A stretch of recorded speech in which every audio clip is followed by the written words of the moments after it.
तो गुजरात में मैं जब आता हूं कांग्रेस सड़कों पे लड़ती हुई दिखती है, रोजगार के लिए लड़ती है, महंगाई के लिए लड़ती है, किसानों के ऋण के लिए लड़ती है, छोटे व्यापारी के लिए लड़ती है, नशे के खिलाफ लड़ती है। लगातार कांग्रेस आपके मुद्दे उठाती रहती है। दोस्तों, ये सबके लिए कठिनाई का दौर है। पर उपस्थित कांग्रेस परिवारना सौ सम्मानीय साथीओ, मारा साथी पूर्व धारासभ्य माननीय चंदनजीभाई ठाकोर, अमरा सौना आग्रहने मान आपीने अहीं उपस्थित रहेला ऑल इंडिया कांग्रेस कमिटीना अमरा नेता, आगेवान, प्रवक्ता, मीडिया डिपार्टमेंटना चेरमेन पवन खेराजी खास दिल्हीथी आव्या छे। फरी एकवार एमणे મને તારું શાસન દર વર્ષે 50-50 હજાર કરીને 2.5 લાખ લોકોને નોકરી આપી દો। એટલે બીજી અમારી ખાસ માંગણી હતી કે ખાલી પડેલા સરકારી પદોમાં ભરતી થવી જોઈએ। વર્ષોથી આપણે બધા કાકોસી હોય, સિદ્ધપુર હોય, પાટણ હોય, વડગામ હોય, ગુજરાતના ખૂણે ખૂણે જઈને બોલીએ છીએ કે આશા વર્કર બહેનો, આંગણવાડીની બહેનો, જીઆઈએસએફના જવાન, સફાઈ કામદાર, મલ્ટીપર્પઝ હેલ્થ વર્કર, પંચાયતના પટાવાળા, હોમગાર્ડના જવાનો આ ફિક્સ પગાર આઉટસોર્સિંગ કોન્ટ્રાક્ટમાં નીચો હોઈ ગયા।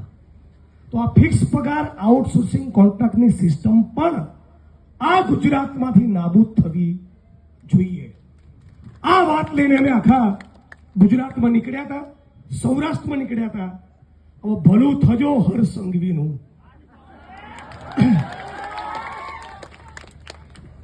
ભલું થજો એનું કે ઢીમામાં અમે ગયા। બનાસકાંઠાથી યાત્રા શરૂ થઈ, ઢીમાથી 21 તારીખે અને શિવનગર પાસે યાત્રા પહોંચી અને માનનીય તુષારભાઈ અને માનનીય અમિતભાઈની સમક્ષ મારી હાજરીમાં એક શિવનગરની બહેનો આવી અને કીધું કે જિગ્નેશભાઈ, દારૂ વેચાય છે, ડ્રગ્સ વેચાય છે, ગાંજો વેચાય છે અને વર્ષોના વર્ષથી બોલી બોલીને થાકી ગયા, પણ છતાં અહીંના પોલીસવાળા સાંભળતા નથી। बोलो मारे शू करवानू? चूप रहो के छोतरा काढू?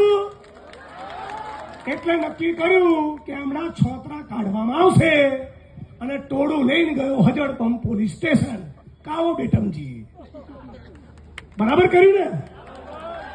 આ ગુજરાતની સ્ત્રીઓ, આ ગુજરાતના યુવાનો તમને અરજી આપે, આવેદન પત્ર આપે, વિધાનસભામાં અમે બોલીએ, પત્રો લખીએ, आवेदन पत्र आपीए, गृह सचिव ने कहिए, डीजी ने कहिए, हर संघवी ने कहिए, मुख्यमंत्री ने कहिए અને એ પછી એ તમારા પેટનું પાણી ના હાલતું હોય તો પાટણનો એસપી હોય કે ગુજરાતના કોઈ પણ ખૂણાના હોય, તાવ આવી જશે।